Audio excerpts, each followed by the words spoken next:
feeling naman po namin dyan, sa dulot-dulo, it is not for the prosecution or defense to determine the threshold. No? It is for them. It is for the center judges to make that determination.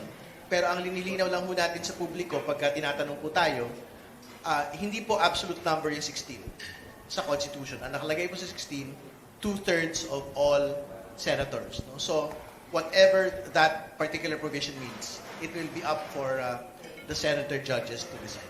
Any talks pa rin sa prosecution regarding po doon sa possible na, kasi nabanggit po last time na yung threshold can only be questioned by a Supreme Court pag nag-file po sa Supreme Court. Any plans po for that or any po pag-uusap within the prosecution?